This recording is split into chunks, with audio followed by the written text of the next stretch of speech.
Salam əziz izləyicilər.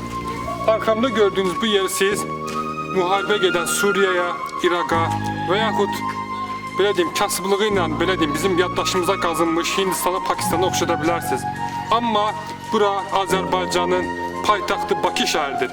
Bura Ramanı qəsəbəsidir. Ramanıda məcburi köçkünlərin məskunlaşdığı yataqxananın həyətidir, yataqxananın binasıdır. Ağır vəziyyətdə yaşayırıq. Və bir otağın içində neçə nəfərsiniz? Biz 4, 3, 5 nəfər. 5 nəfər. Bir otağın içində 5 nəfər yaşamaq. 6 nəfər idi, biri rəhmətə gedib. Allah rəhmət. Necə çətinmi yəni bir otağın içində 5 nəfər? Çətindir, çox çətindir. Çox çətindir.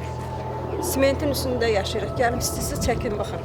Simentin üstündə. Usta bizimki də tustaq-tustaqla simetdə yaşamır. Kafeye içiyorsun. Ben 2 dəfə xəstəxanada yatdım.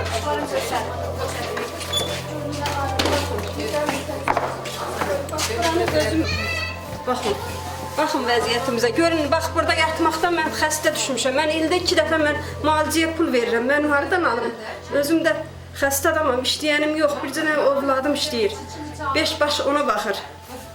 Xahiş edirik o yuxarıda oturanlardan, prezidentimizdən bizə nə olar gün ağlasın. Biz də o verilən evlərə baxırıq, həsrət çəkirik. Biz də istəyirik o evlərdən bizlərə qismət olsun. Bizim də o körpə nəvələrimiz orada getsin məktəbə, bağça üzü görsün. Biz görməyib, o qaşqınlıqdan gələndən sonra övladlarımız görməyib, heç olmasa nəvələrimiz görsün o bağçanı. Nə bilim, Allah sizin də dadınıza yesin. Çox acınacaqlıdır, çox belə dözülməz şəraitdir. İnsan nə qədər pis gündə yaşayar. 25 il qaşqın olmaz, qaşqın olar 1 il, 2 il, 3 il uzağı. Oradan gələn uşaqların hamısı indi atadır hamısı, nə bilim, hərəsinin 2-3 uşağı var. Hələ də bir yönlü başlı bir yer yox, yurt yox, nə bilim, cəmaatına maraqlanan yoxdur, bir sözünlə bala. Bu opiştelə baxan yoxdur, 31 nömrəli yataqxananı heç belə yadına düşən yoxdur ki, burada belə bir bina var. Belə bir qəzalı bina var, bunu götürək, cəmaata bir yönlü şərait verək. Biz bu cür şəraitdə yaşamamışıq. Zəngilanda bundan yaxşı şəraitlərdə biz yaşamışıq. Şəhərin ortasında qaz nədir? Qaz yoxdur burada. İndi bəzi aidiyyatı qurumlar, məmurlar indi xəbərsiz ola bilərlər, misal üçün deyəndə. İndi buradan istifadə edərək bu çəkilişdən prezidentimizə, məmurlara nə demək istəyərdiniz? Yəni mesajınız nə olardı yəni?